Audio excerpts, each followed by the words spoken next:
নমস্কার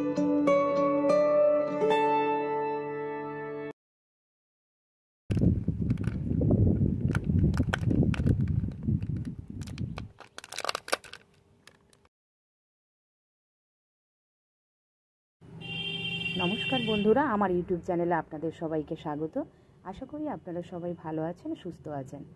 আজকে আমি যে গাছটা নিয়ে আলোচনা করব সেটা হলো স্নেক প্ল্যান্ট। এটা হলো একটা snake plant, golden snake plant. এই গোল্ডেন স্নেক প্ল্যান্টের অনেকগুলো ভ্যারিয়েন্ট আছে। তার মধ্যে এটা হলো বামন প্রজাতি, মানে ড্রপ ভ্যারাইটি, যেটা আমরা ইনডোরের মধ্যে খুব কম জায়গাতে সহজে এটা করতে পারি। খুব সহজ, খুব ইজি টু হ্যান্ডেল, খুব ইজি টু মেনটেন গাছ। খুব বেশি যত্ন পরিচর্যার দরকার হয় না। একবার যদি আপনারা ঠিকঠাক বসিয়ে দেন তাহলে এটা মোটামুটি 1.5 বছর 2 বছর একই জায়গায় একইভাবে থেকে যেতে পারে এবং নিজেকে খুব সুন্দরভাবে নিজের রূপ আপনাদেরকে দিয়ে ফুটিয়ে তুলতে পারে। তো আসুন আমরা আজকে দেখে নিই এই গাছটা কি করে আমরা প্রপাগেশন করব। এটার মধ্যে আর জায়গা হচ্ছে না, এর মধ্যে পুরো ঠেসে গেছে, এটার মধ্যে আর জায়গা নেই। তো আমরা এটাকে কেটে কেটে আলাদা আলাদা করবো এবং আরও এদের বাড়াবো। আর আমার কিছু বন্ধুদের এই গাছটা গিফট করব। ওরা অনেক দিন থেকে চাইছিল গাছ। এটা খুব একটা বেশি পাওয়াও যায় না, আর অনলাইনে যা পাওয়া যায় সেগুলোর দামও অনেক বেশি। তো আপনারা মোটামুটি এই গাছটা থেকে অনেকে শেয়ারও করে নিতে পারেন। এটা এমন একটা গাছ, পৃথিবীতে যত ধরনের এয়ার পিউরিফিকেশানের কোনো গাছ হয় তার মধ্যে এটার প্রথম সারিতে থাকা একটা প্রজাতি, যারা বাতাস থেকে বিষাক্ত যে মৌলগুলো বাতাসের মধ্যে থাকে এরা খুব ভালোভাবে সেইগুলোকে নিয়ে আপনার ঘরের বাতাসকে পরিশুদ্ধ করতে পারে। তো আসুন আমরা এক স্টেপ এগিয়ে যাই, গাছটিকে কীভাবে আমরা প্রোপাগেট করব আর নতুন চারার সংখ্যা বাড়াবো। দেখতে থাকুন। এটার মিডিয়া খুব সিম্পল, আমরা খুব সিম্পলভাবেই এর মিডিয়াটা তৈরি করব। শুধুমাত্র এটার সাথে আমরা নিচ্ছি একটু ভার্মি কম্পোস্ট। এটা বাড়িতে তৈরি করা ভার্মি কম্পোস্ট আমাদের চ্যানেলে আগে থেকেই রয়েছে যে ভিডিও, সেই ভিডিওটা আপনারা ফলো করতে পারেন, দেখতে পারেন। এটা খুব অ্যাগ্রেসিভলি বেড়ে ওঠে না, তো সেই জন্য আমাদের এদের মিডিয়াটা প্রস্তুত করার সময় আমাদের খুব খেয়াল রাখতে হবে যাতে নাইট্রোজেন সমৃদ্ধ খাবার দাবার খুব বেশি না থাকে। তো মোটামুটি দিলেই হবে। আর বেশি দিতে হবে সেটা হচ্ছে পটাশ আর ফসফেট, কারণ এই গাছটা বেড়ে ওঠে না আর এর সবুজ অংশও খুব কম। তো সেই কারণে এখানে আমরা নিচ্ছি খুব অল্প একটু বাদাম খোল, একদম অল্প একটু। তার সাথে থাকছে একটু নিম খোল, কোনো রকম পোকা বা পিঁপড়ে থেকে বাঁচানোর জন্য এটা থাকছে। আর এটা থাকছে হাড়ের গুঁড়ো, স্টিম বোন মিল। আর এটা হচ্ছে হর্ন মিল, সিংয়ের কুচি। তো আর থাকছে এটার সাথে ট্রাইকোডার্মা ভিরিডি, আর থাকছে ফসফেট সলিউবলাইজিং ব্যাকটেরিয়া। এগুলো হচ্ছে one type of good bacteria, যারা হচ্ছে এক ধরনের গুড ব্যাকটেরিয়া, যারা গাছের বন্ধু ব্যাকটেরিয়া হিসাবে কাজ করে। এরা গাছের রুট এবং পাতা এগুলোকে বাঁচাতে থাকে ক্ষতিকর ব্যাকটেরিয়ার হাত থেকে। তো আসুন আমরা মিডিয়াটাকে প্রস্তুত করে নিই। প্রথমে একটা জিনিস খেয়াল রাখুন, এর সাথে কিন্তু কোনো রকম বালি বা কোকোপিট আমরা মেশাচ্ছি না, কারণ এটার মধ্যেই যে ইনগ্রিডিয়েন্টসগুলো রয়েছে তাদের ওয়াটার হোল্ডিং ক্যাপাসিটি আছে। তো সেই জন্য আমরা এখানে কোনো নারকেলের কিছু ইউজ করছি না বা ভুসি ইউজ করছি না। এটার মধ্যে ট্রাইকোডার্মা ভিরিডি একটু মিশিয়ে দেওয়া হলো, একদম অল্প। আপনাদের কাছে যদি কোনো কেমিক্যাল ছত্রাকনাশক থাকে সেটাও আপনারা ব্যবহার করতে পারেন। আর এটার সাথে দিচ্ছি আমরা ফসফেট সলিউবলাইজিং ব্যাকটেরিয়া, একদম অল্প মাত্রায়, যারা এটার মধ্যে থেকে ফসফেটটাকে টেনে বের করে গাছকে সাপ্লাই দিতে থাকবে। এগুলোকে আমরা একসাথে করে মিশিয়ে নিলাম ভালোভাবে। এই মিডিয়াটার মধ্যে যা খাবার রয়েছে, আর এটা যদি আমরা একটা 250 ml গ্লাসের মধ্যে বসিয়ে দিই তাহলে গাছটা খুব ভালোভাবে আপনাদের কাছে এই কোয়ান্টিটির মিডিয়াতে 1 বছরের মতো ঠিক থাকবে। এতটাই লো মেনটেনেন্স, এতটাই কম চাহিদা সম্পন্ন গাছ এটা। আপনারা যারা বেড়াতে যেতে ভালোবাসেন, যে বন্ধুরা বা কাজের কর্মসূত্রে যারা বাইরে থাকছেন, কিছু দিনের জন্য বাড়িতে আসছেন, আবার বাইরে যাচ্ছেন, আবার বাড়িতে আসছেন, মানে জল দেওয়ার যে রেগুলারিটি থাকে, এই গাছটার ডিম্যান্ড খুব কম। একে আপনি যখন খুশি মনে হলে একটু জল দিয়ে দিলেন, তারপর আবার বাদ দিন, আবার জল দিন। আর কিন্তু একটা জিনিস খেয়াল রাখতে হবে, গাছটিকে কিন্তু পার্সিয়াল সানের মধ্যে রাখতে হবে। মানে গাছটা কিন্তু আলো চাই খুব গাছটা। এটা খুব ছাওয়ার মধ্যে একদম থাকতে পারে না।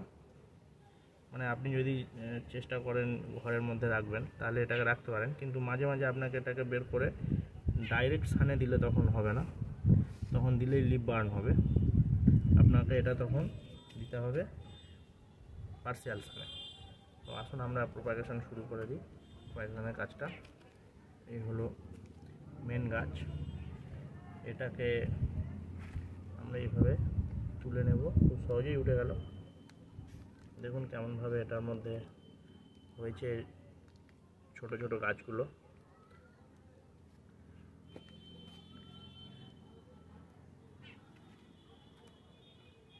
এগুলো আমরা একটা স্পেশাল ট্রিক ইউজ করব গাছটার। এটা হচ্ছে মাইক্রোরাইজা মেশানো জল, এটা হচ্ছে মাইক্রোরাইজা। তো এই মাইক্রোরাইজা দিয়ে আমরা জলের মধ্যে একটু দিয়ে রাখবো, মানে কোনো কাটিং এড কিছু ইউজ করব না, কোনো কাটিং হরমোন বা এই ধরনের কিছু, কোনো পাউডার, কোনো কিছুই ব্যবহার করবো না। সব যা কিছু হবে সব ন্যাচারালি। তো এটা আমরা মেন প্ল্যান্ট থেকে এখন আলাদা করব। একটা শার্প ছুরি নিয়ে নিলেন, ছুরিটা নিয়ে খেয়াল করবেন প্রত্যেকটা গাছের গোড়াটা কোন জায়গা থেকে বের হচ্ছে। তো এই যে গাছটা আছে, এটাকে একটু নাড়িয়ে দেখে নিলাম। প্রথমে আমরা এই যে নাড়িয়ে দেখে নেব এর গোড়াটা কোথায় রয়েছে। তারপর আমরা আস্তে আস্তে সাবধানে এটাকে মেন গাছ থেকে আলাদা করব। এটাকে খুব সাবধানের সাথে করতে হবে, খুব বেশি শেকড় কাটলে চলবে না, তবে কাটলেও ভয় নেই, হয়ে যাবে। ব্যাস হয়ে গেল একটা সেপারেশন, একটা বেরিয়ে গেল।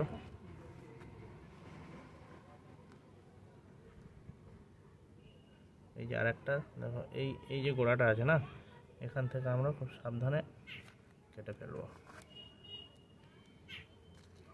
ব্যাস দুটো বেরিয়ে গেল।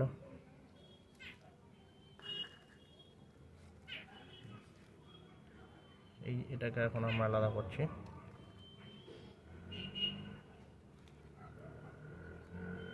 এটা খুবই ছোট্ট, এটা রিস্কি আছে, করা যেতে পারে। এটাকে আলাদা হয়ে গেল, মানে খেয়াল রাখতে হবে যেন এর সাথে কিছুটা শেকড় থাকে, থাকলেই হবে।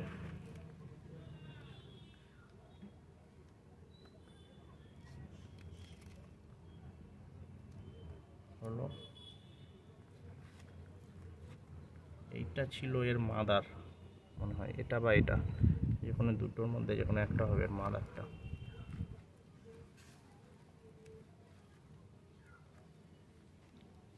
মাদারটাকে আলাদা করে দাও।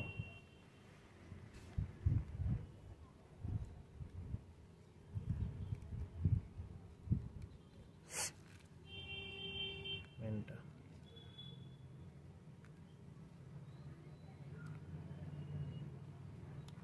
অলরেডি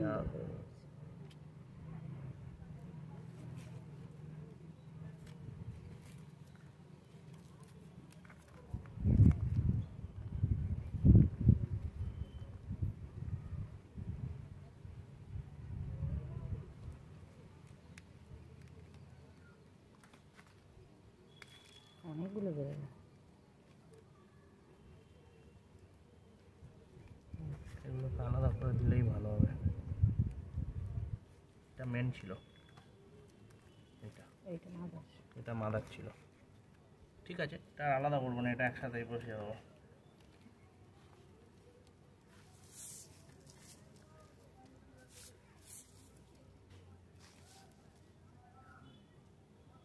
তাহলে আমাদের মোট বেরোলো কটা?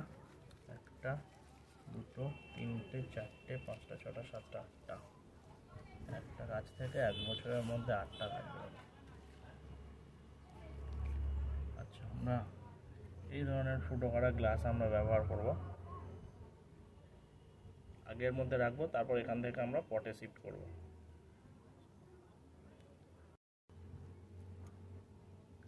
না, মিডিয়াটা এমনভাবে তৈরি হওয়া দরকার যে আমি এইভাবে যদি ধরে নিই তাহলে খুব সহজেই ভেঙে পড়ছে। যদি এইভাবে আমরা পাকিয়ে নিই তাহলে খুব সহজেই ভেঙে পড়ছে। এরকম মিডিয়া হওয়া দরকার এটার জন্য। আমরা এখন জাস্ট অল্প একটু করে দেবো, অল্প একটু করে এতটা করে মাটি দিচ্ছি। আর এই যে নতুন চারাগুলিকে এই মাইক্রোরাইজার জলের মধ্যে চুবিয়ে, কোনো রকম রুট হরমোন না, মাইক্রোরাইজার জলে চুবিয়ে এটাকে এর মধ্যে বসিয়ে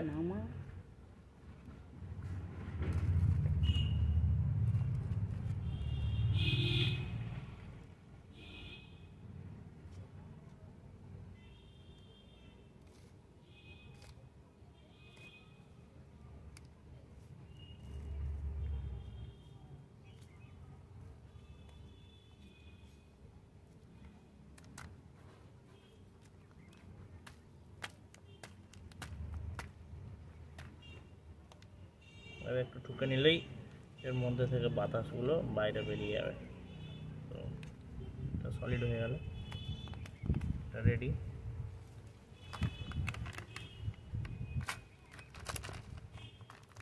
একটু নেওয়া হলো মিডিয়া, প্ল্যান নিলাম, মাইক্রোরাইজার জলের মধ্যে চোবানো হলো।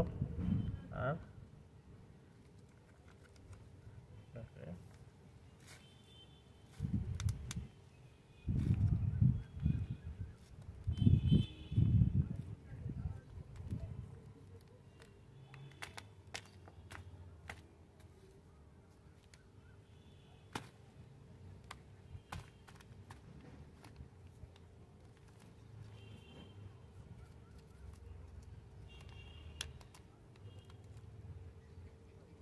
এটার মতো বাতাস পিউরিফিকেশন প্ল্যান্ট খুব কমই আছে। এটা যেতে পারে, আর এর সাথে থাকতে পারে অ্যালোভেরা,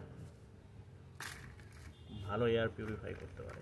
এখন যা দূষণের কন্ডিশন, যদি সবার ঘরে এরকম একটা করে থাকে টেবিলে, তো আমার মনে হয় না খুব খারাপ হবে ব্যাপারটা। দেখতেও খুব সুন্দর, এটা একদম একটা অন্য রকমের লুক আছে, রেগুলার গাছের মতো নয়,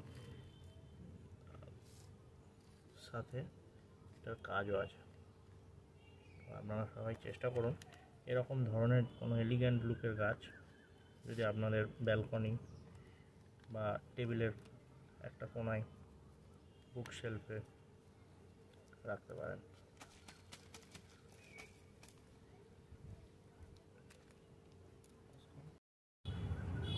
এই মাদারটাকে আমরা আবার ঠিকমতো বসিয়ে দিচ্ছি, যাতে পরবর্তীকালে আবার এর থেকে আমরা অনেক চারা গাছ পেতে পারি।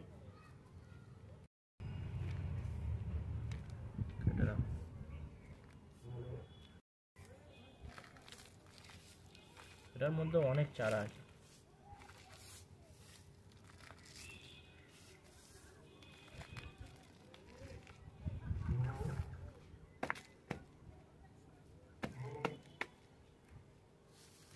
একদম অন্ধকার হয়ে গেছে, এটা বুঝে যায় করে।